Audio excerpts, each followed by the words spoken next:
Assalamualaikum warahmatullahi wabarakatuh.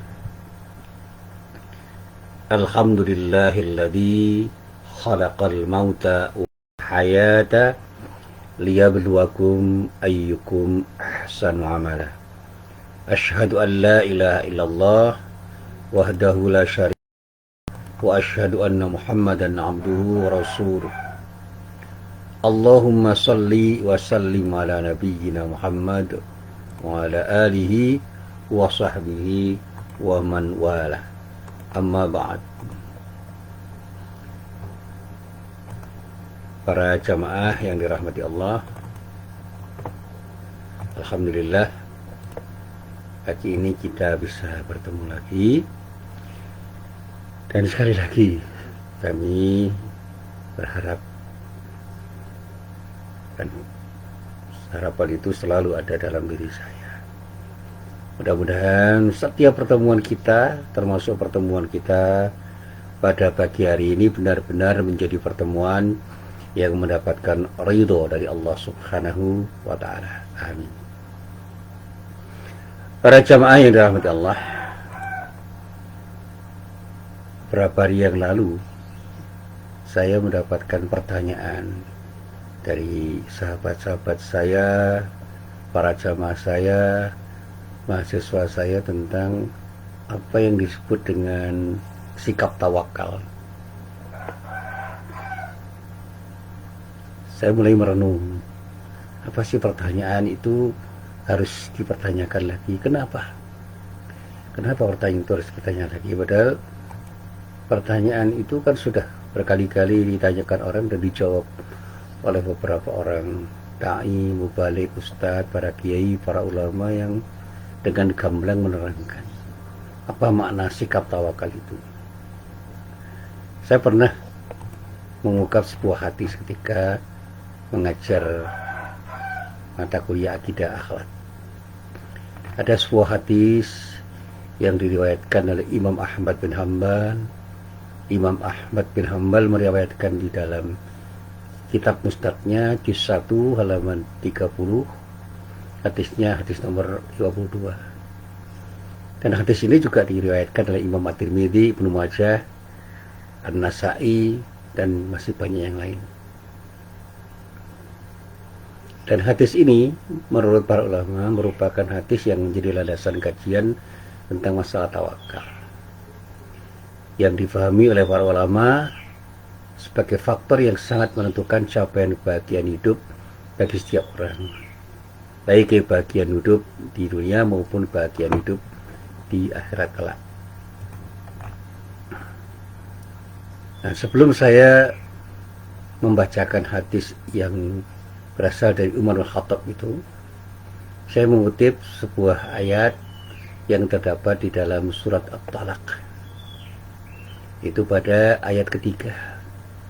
Ada kalimat di dalam ayat itu, wa man yatawakkal 'ala Allah fa huwa hasbuh. Dan siapapun yang bersikap tawakal kepada Allah, niscaya Allah akan mencukupkan keperluannya. Nah, di dalam ayat ini ada jaminan Allah akan mencukupkan keperluan orang yang bersifat tawakal. Nah, dikisahkan bahwa Nabi Muhammad SAW pernah membacakan ayat ini kepada Abu Dzar Al-Ghifari seraya memberi nasihat kepadanya. Nasihat beliau kepada Abu Dzar Al-Ghifari nyatakan, seandainya semua orang mengambil ayat ini, maka ayat ini sebenarnya cukup bagi mereka. Maksudnya, seandainya manusia itu mampu mewujudkan ketakwaan dan bersikap tawakal, mereka akan cukup dengan kedua sikap itu dalam urusan agama dan dalam urusan dunia mereka. Dan inilah yang kemudian saya coba untuk saya renungkan. Apakah begitu? Jadi hidup itu cukup dengan takwa dan tawakal. Nah, inilah yang kemudian saya coba untuk saya kaitkan dengan hadis yang berasal dari Umar bin Khattab radhiyallahu anhu. Dicatatkan bahwa Nabi Muhammad SAW itu pernah bersabda, "Lau annakum tatawakkaluna 'ala Allahi haqqa tawakkulihi la razaqakum kama yarzuqut tayr taghdu khimasan wa taruhu bitanan." Jadi Umar bin Khattab radhiyallahu anhu itu menyatakan bahwa Nabi Muhammad SAW itu pernah bersabda, seandainya kalian bersikap tawakal kepada Allah dengan sungguh-sungguh, dengan sikap tawakal yang benar, sungguh kalian akan diberi rezeki oleh Allah sebagaimana Allah memberikan rezeki kepada burung. Pada pagi hari burung itu keluar dalam keadaan lapar dan pulang di sore hari dalam keadaan kenyang.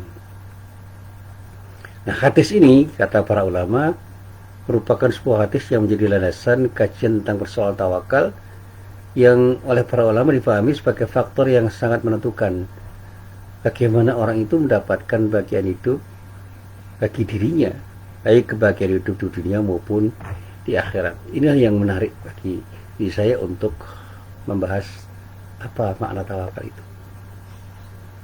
Nah, para jamaah yang dirahmati Allah, tawakal itu secara sederhana bisa dipahami sebagai sebuah sikap yang seharusnya dipilih oleh setiap orang, dimanapun, kapanpun, dan dalam situasi apapun.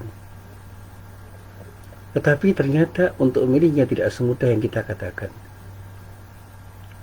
Selalu saja ada kendala yang menjadikan diri kita itu tidak mampu bersikap tawakal itu. Bahkan karena kesalahpahaman kita terhadap makna tawakal, bukan tidak mungkin kita akan terjebak pada sikap yang salah.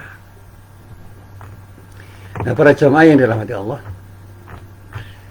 sikap tawakal ini sebenarnya kalau kita sederhanakan pengertiannya ya, bagaimana kita itu menampakkan kelemahan di hadapan Allah dan bersandar atau bergantung sepenuhnya kepada Allah.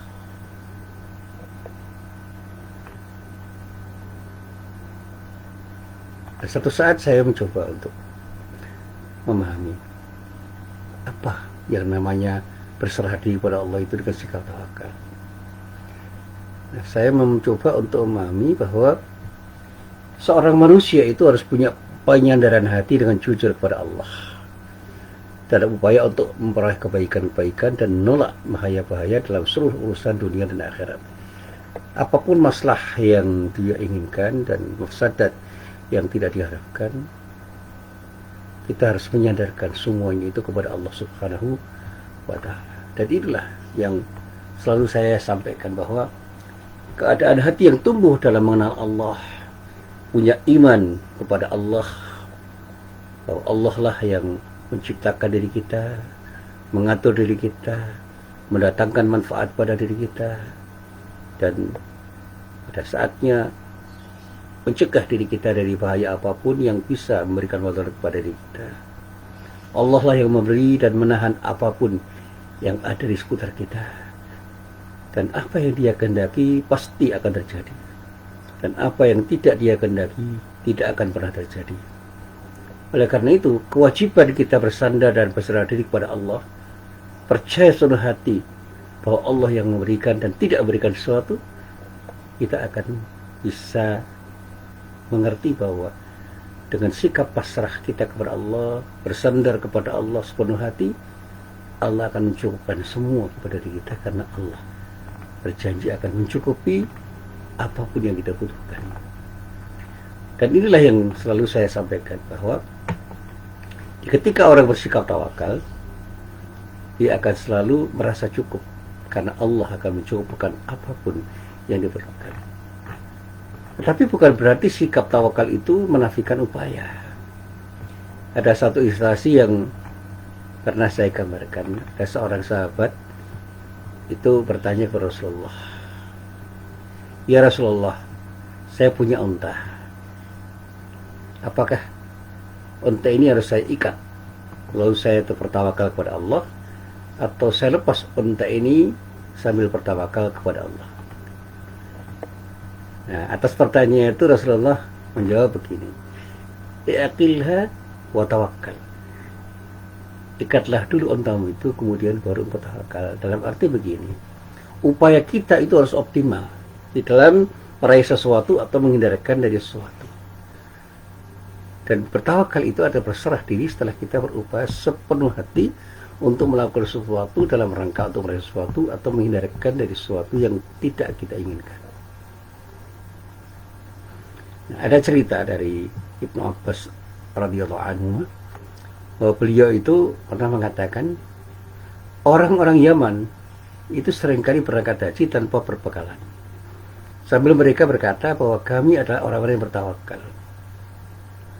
Mereka itu seringkali berangkat haji dan tiba di Makkah kemudian mengemis kepada orang lain. Nah, dari sinilah kata Ibnu Abbas turun ayat Allah yang terdapat di dalam surah Al-Baqarah ayat 197, di mana Allah berfirman, a'udzubillahi minasyaitonir rajim, wa tazawwadu fa inna khairaz zadi taqwa wattaquni ya ulil albab. Bawalah bekal, karena sungguhnya sebaik-baik bekal itu adalah takwa, dan bertakwalah kepadaku wahai orang-orang yang mempunyai akal sehat. Nah, di sini sebenarnya Allah menegur, ada bekal ketakwaan yang harus kita bawa sebelum kita berserah diri kepada Allah. Oleh karena itu tidak bisa kita itu mengatakan, sudahlah, saya tidak akan berbekal apapun, saya serahkan semuanya kepada Allah. Itu adalah sebuah sikap yang salah.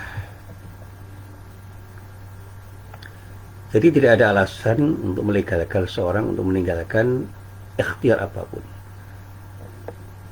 Bagi orang yang hatinya itu bergantung kepada Allah Subhanahu wa Ta'ala, ikhtiar itu sesuatu yang memang harus dilakukan secara total, dan kemudian serahkan sepenuhnya kepada Allah.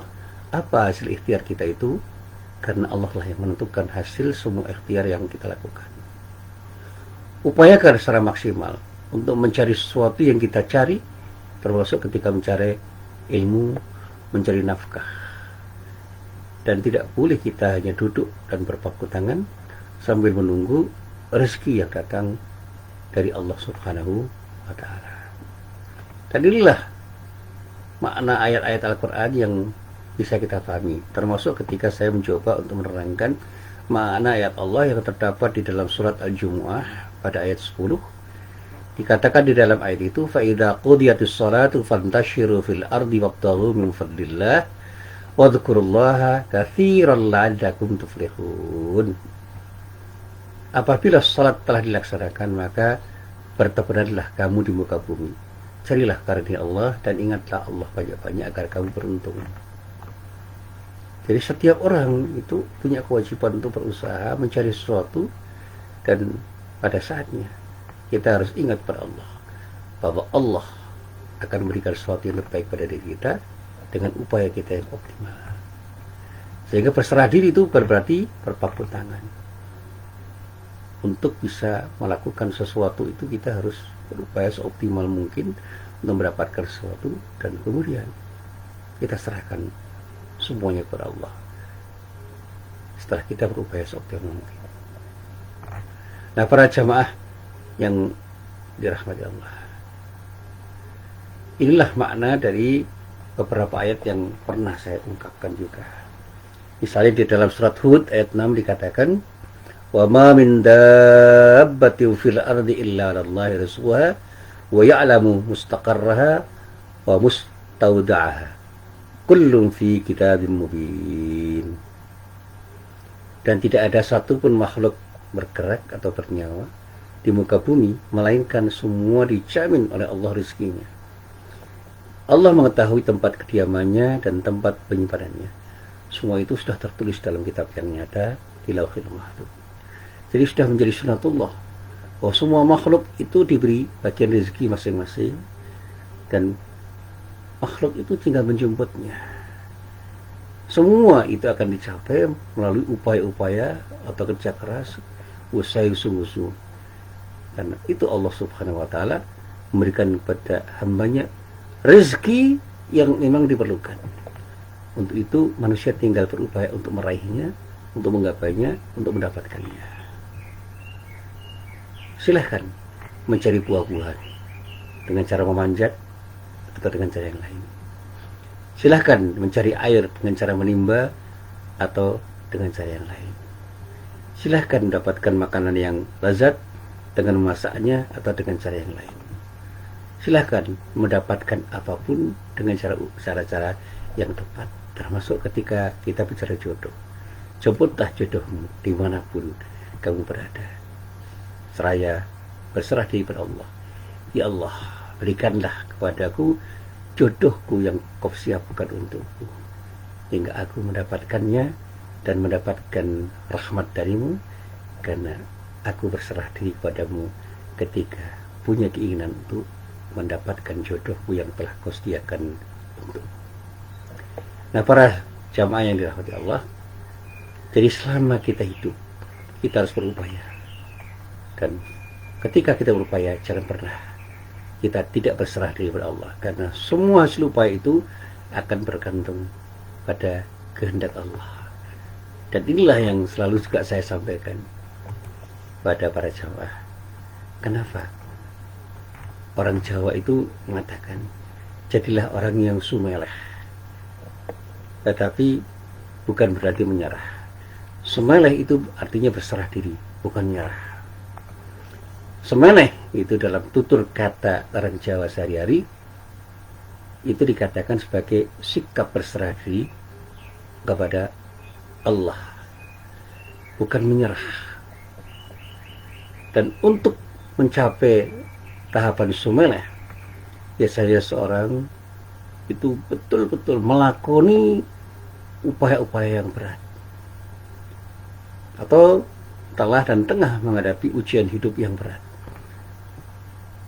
Sehingga ketika sesuatu itu diletakkan, apa yang tadinya berat menjadi ringan, sehingga kata sumeleh itu akan menjadikan orang itu diringankan dari beban-beban berat yang selama ini dipanggulnya. Dan sekali lagi, untuk sampai pada tahap sumeleh, seseorang itu harus mau dan berani meletakkan atau membebaskan diri dari sesuatu yang sangat berat, yaitu ego atau keakuan. Aku yang bisa melakukan hal ini dan itu. Aku yang telah melakukan hal ini atau hal itu. Aku yang telah memberikan semua yang dimiliki, mengorbankan semua yang bisa dikorbankan. Aku yang telah memberikan semua upaya yang terbaik. Bahkan aku yang telah mengikuti semua perintah Allah. Aku dan aku. Ini adalah sebuah sikap yang harus kita coba untuk kita hindari. Bebaskan diri dari ego kita, keakuan kita. Karena bukan kita yang menentukan semuanya. Semua itu ditentukan Allah. Kita itu hanya punya kemampuan untuk berikhtiar. Dan disitulah makna sumeleh itu bisa kita pahami. Letakkan sesuatu, lepaskan keterikatan kita pada sesuatu, dan serahkan kepada Allah. Jadi ketika kita itu bergantung pada sesuatu atau seorang, kita akan banyak kecewa. Karena seorang atau sesuatu yang kita gantungkan itu tidak selamanya akan bisa menjadi tempat bergantung. Gantungkan semuanya pada zat yang paling mungkin kita akan bergantung, yaitu Allah. Serahkan semua kepada zat yang memang pantas kita serahi, yaitu Allah. Jangan serahkan semua kepada selain Allah. Cintailah Allah sepenuh hati untuk mendapatkan cintanya. Kadang-kadang cintanya semuanya akan menjadi baik-baik saja dan indah. Tapi ketika kita serahkan semua cinta kepada sesuatu atau pada siapapun, belum tentu apa yang kita serahkan itu akan berbalas cinta yang sama, atau bahkan bisa menjadi sesuatu yang buruk, karena sesuatu atau orang yang kita cintai tidak membalas cinta kita dengan cinta yang kita harapkan. Dan inilah yang selalu saya sampaikan. Dan saya masih ingat kata-kata Ali bin Abi Thalib, cintalah sesuatu sebatas kewajaran kita, dan bencilah sesuatu sebatas kewajaran kita. Artinya jangan berlebihan. letakkan sesuatu, lepaskan sesuatu secara tepat, serahkan semuanya kepada Allah. Insya Allah kita akan menjadi orang yang tenang, karena yang kita harapkan itu adalah zat yang maha agung, yang maha berkehendak, yang maha kuasa untuk bisa memberikan sesuatu yang terbaik pada diri kita. Jadi sekali lagi, kata sumeleh itu artinya berserah diri. Berserah diri adalah sebuah pengakuan yang tulus atas kebesaran Allah, dan pengakuan atas kecilnya diri kita, kerdilnya diri kita. Kita ini bukan siapa-siapa daripada Allah. Kita ketika bersikap sumeleh bukan berarti merendahkan diri di hadapan semua orang. Kita sedang merendahkan diri di hadapan Allah. Kita sedang merendahkan diri di hadapan Sang Pencipta yang sangat berkuasa, yang memang layak kita lakukan untuk kita pandang sebagai zat yang menentukan semuanya. Karena tidak ada sesuatu yang hadir pada diri kita kecuali atas kehendaknya. Dan konsekuensi dari sikap sumeleh itu, yang ringan pun menjadi semakin ringan, sekaligus yang berat pun akan menjadi ringan. Ringan karena beban psikis kita hilang, tapi bisa bernafas dengan lega, bisa melangkah dengan tenang, dan bisa menunggu sesuatu dengan sikap yang nyaman, karena kita tahu bahwa Allah lah yang akan memberikan sesuatu. Beratnya sesuatu itu karena kita terlalu berharap pada sesuatu, atau memandang sesuatu itu tidak mungkin kita lakukan. Tetapi dengan pertolongan Allah, sesuatu yang berat seberat apapun menjadi ringan. Nah, sesuatu yang ringan akan lebih ringan karena Allah akan memberikan kekuatan yang luar biasa kepada diri kita. Sehingga orang mengatakan, sumeleh ku apot. Sumeleh ki apot. Berserah diri itu berat. Tahapan ini tidak akan datang serta-merta. Sumeleh bukan soal keterampilan yang sifatnya permanen. Suatu ketika kita bahasa sampai pada sikap sumeleh, tapi satu saat kita bisa kehilangan sikap itu. Dan pada saat kita itu sumeleh, semuanya menjadi nyaman. Dan pada saat sumeleh itu hilang, semua yang ringan pun bisa menjadi berat. Ya, saya yakin banyak pengalaman-pengalaman di hidup kita itu yang memberatkan diri kita, dan kita merasa terbebani dengan pengalaman-pengalaman itu. Tapi dengan sikap sumeleh, kita akan menjadi bisa tersenyum. Karena apa? Semua pengalaman-pengalaman hidup seberat apapun itu adalah sebuah pelajaran bagi kita untuk bisa menjalani hidup dengan nyaman. Karena itu adalah bagian dari pelajaran dari Allah untuk diri kita, agar kita semakin dewasa.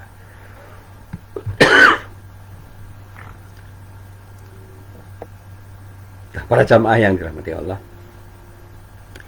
terkait dengan pandangan orang Jawa tentang sikap sumeleh itu, saya selalu mengaitkan sikap sumeleh itu dengan sikap tawakal.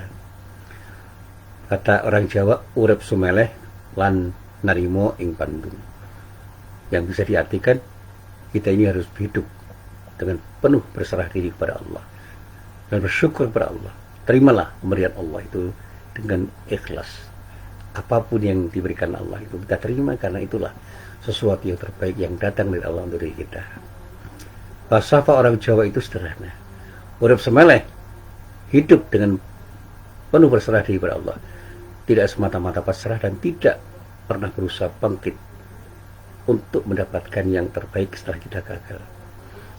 Ungkapan urip sumeleh itu adalah senantiasa bersyukur dan tidak pernah mengeluh, berpikir dengan tepat, tidak sekedar berangan-angan. Kita harus mengejar mimpi kita dengan tindakan yang pasti, dan ketika kita melakukan dengan tindakan yang pasti, kita harus menganggap bahwa tindakan pasti itu adalah hanya sebuah upaya yang belum tentu menghasilkan sesuatu, karena semua akan bergantung pada izin Allah. Urip sumeleh lan narimo ing pandum adalah bagaimana kita menempatkan hati dengan penuh rasa ikhlas dalam menerima keadaan apapun yang sedang terjadi, sedang kita alami, yang kemudian kita lanjutkan dengan upaya optimal untuk memperbaiki semuanya, dengan upaya diri kita supaya kita mendapatkan sesuatu yang terbaik dari Allah Subhanahu wa Ta'ala. Para jamaah yang dirahmati Allah, intinya apa yang ingin saya sampaikan kepada para jamaah, mari jangan pernah kita berpangku tangan untuk tidak pernah berupaya. Jadilah orang yang punya upaya optimal dengan upaya apapun yang bisa kita lakukan. Bermohonlah kepada Allah dengan permohonan yang sungguh-sungguh, dan seterusnya kita serahkan sepenuhnya setelah kita berupaya optimal dengan upaya apapun yang bisa kita lakukan, dan doa yang kita panjatkan kepada Allah. Kita berharap dengan harapan mudah-mudahan Allah memberikan sesuatu yang terbaik untuk diri kita. Dan pada saat kita diberi sesuatu, jangan pernah kita ngemingki, dalam bahasa Jawa, meremehkan apa yang diberikan Allah. Karena setiap beri Allah yang diberikan Allah itu adalah pemberian yang terbaik dari Allah yang harus kita syukuri. Dan pada sikap syukur yang kita miliki, itu akan mendatangkan kebahagiaan yang betul-betul kita rasakan. Dengan sikap syukur, kita selalu berpikir positif bahwa setiap pemberian Allah adalah sesuatu yang terbaik, karena Allah yang paling tahu apa yang terbaik untuk diri kita saat ini dan di saat-saat yang datang, termasuk pemberian Allah yang terjadi pada masa lalu untuk diri kita. Itulah pemberian yang terbaik dari Allah, dan semua itu menjadi pelajaran yang berharga bagi diri kita untuk menggapai masa depan dengan berbuat sebaik mungkin di masa sekarang. Mari kita mulai berbuat yang terbaik di masa sekarang untuk meraih masa depan, sambil berdoa kepada Allah dengan permohonan yang tulus agar Allah memberikan sesuatu yang terbaik pada diri kita, dan berserah dirilah kepada Allah dan jangan pernah menyerah untuk selalu berupaya dan berdoa, dan selanjutnya kita serahkan semuanya kepada Allah, karena Allah yang maha menentukan segalanya untuk diri kita. Inilah apa yang bisa saya sampaikan, mudah-mudahan bermanfaat. Billahi taufiq wal hidayah. Wassalamualaikum warahmatullahi wabarakatuh.